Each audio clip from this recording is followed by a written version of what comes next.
white people, this idea that white people, or the so-called white man owes us as blacks, so-called blacks. So the so-called white man, some blacks have been led to believe, especially over the last 40 years, that the so-called white man owes the so-called black man something, and you're going to see a lot of it, and you're seeing a lot of this as this idea now gets, 40 years later, so to speak, it's picked up by the feeble-minded, by niggas. Niggas are picking up on this, even though there's not really a real transformation of that heart and the mind. They still don't know who they are in the sight of God, so they don't really recognize who we are, where we're from, how do we get into this situation. So when we say what does the white man, the so-called white man, owe blacks, we have to clarify that. What do you mean by blacks? Remember my nana used to say, and I've said this before, but this is a true saying, that you may be my so-called color, right, but you're not my kind. Black people are not only a monolith. Black folks, even white folks are not, but we're speaking about our people, right? So we're not a monolith. That means we're not just one piece of stone. You know what I mean? We're not just one big block of stone. You see, but that's part of the Satanist, Luciferian, or let's put it in this terms of COINTELPRO. That's part of the COINTELPRO agenda, to make us think as a so-called blockhead, like a monolith and everything. To balkanize. That's another kind of political statement there, to balkanize us. And the strategies that are being used, right, vary, but they come down to some basic precepts. But let me answer the question first of all, right? Because this is what we're going to make the title of this particular video, because of the urgency to really clarify and bang. We got to bang on this particular issue. So brothers and sisters who understand and who agree with this, do your videos and, blog on this issue, try to share this, just blow the trumpet. Those who hear the clarion sound will come. Those who refuse, they choose. They made a choice. But the white man, what does the white man owe the so-called black man? Well, first of all, what do you mean by black man? If you're speaking about us, right, as the once lost but now found Beta Israel, black Israel, the black sheep of the house of Israel, the lost sheep, the tribe of Judah, we Ethiopian Hebrews. The white man doesn't owe us nothing, but to let my people go. That's what he owes us, to really get the fuck out of our way. And when we say get the fuck out of our way, we're not saying just physically, but all these mischiefs that they have made by a law. That's what the scripture says. The scripture says that they frame mischief, right? They frame mischief by a law. So if we look into that, look into the word, see, some of these so-called blacks, right, are our color, but they're not our kind. We're not to get all into who brought us here, and that's all part of the basic kindergarten. If you don't know that, you need to know, well, who you are, where you're from, and how we got here. And we have identified who we are as the once lost but now found sheep of the house of Israel, the black sheep of the house of Israel. So we as Ethiopian Hebrews, recognizing who we are, we know why we came here, and we know the real meaning of what we've been through. That's all we can answer, that the white man doesn't owe us nothing but to let my people go, period. Right? Let our people go. But now we have to clarify, what does that mean?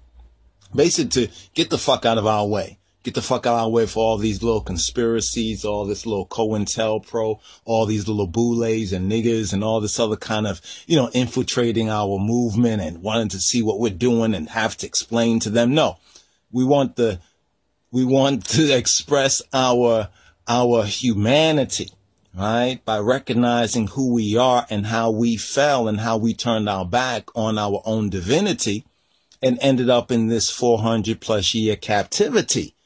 That's the reality right there. Now, not all so-called blacks or Negroes or niggers or whatever, Afro-American, whatever, these kind of names, the shame to our Shem, the shame to our true name. But those of us who recognize what our true name is, we know that the so-called white man does not, quote, owe See, that's the key. That's the operative word. You see, the O deals with a debt, right? And the debtor and the debted, the indebted are in a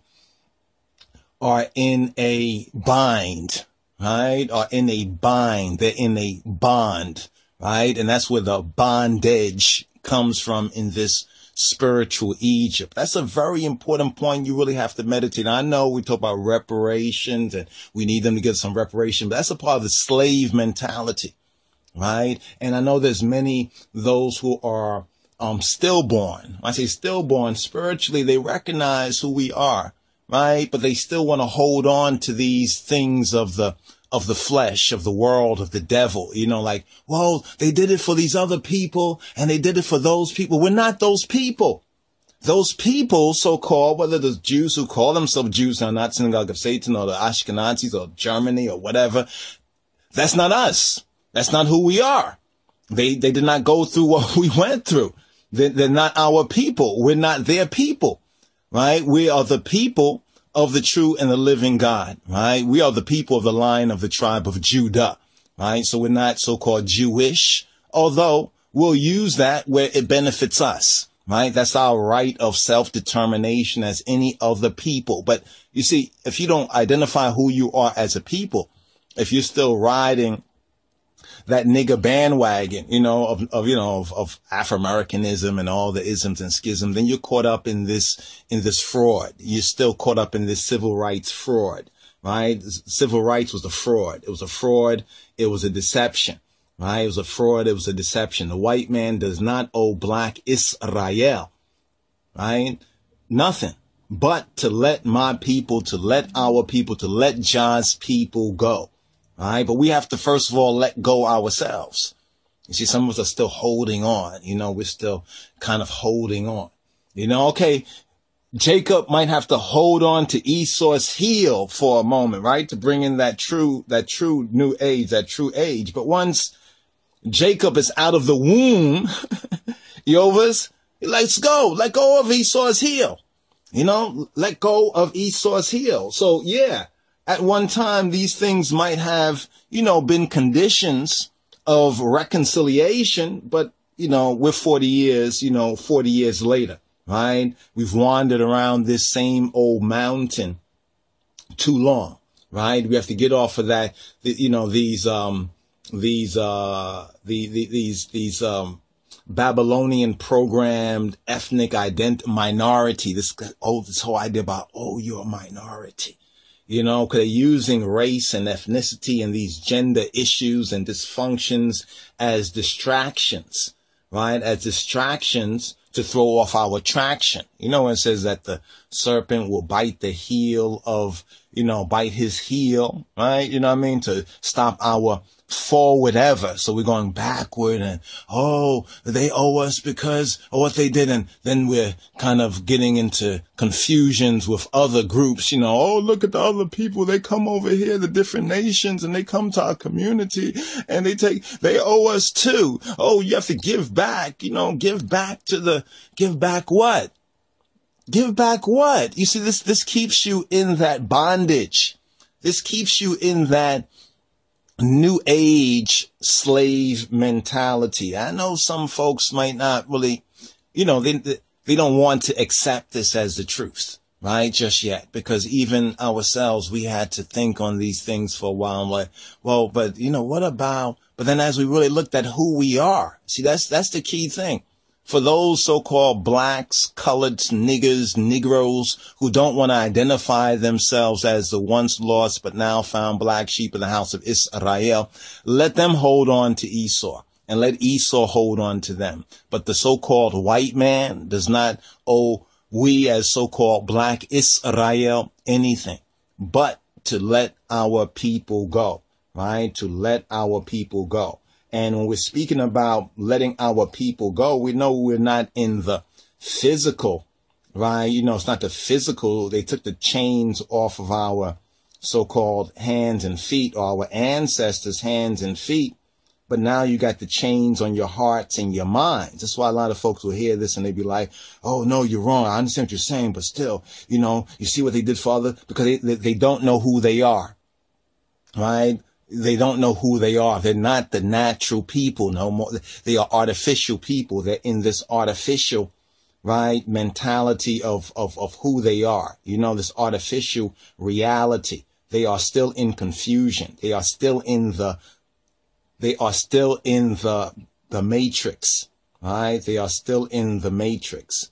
Come out of Babylon. Come out of this confusion. Once you self-identify, you know who you are and where you stand, as Bob Marley said, who you are and where you stand in this struggle. You'll recognize that the so-called white man, for us, as the once lost but now found Beta Israel, the Ethiopian Hebrews, don't owe us anything, right? But to let my people go, to let my people go, let my people, let Jah's people go. Shalom, my brothers and sisters. This is Wyndham Yarden, reporting for the Lion of the Tribe of Judah Society. Give a comment, go to RasTafari Groundation blog there. Also join us in the Discipleship Radio, Saturday nights, and study to show thyself approved. Get to know who you are and where you stand in this struggle. Shalom.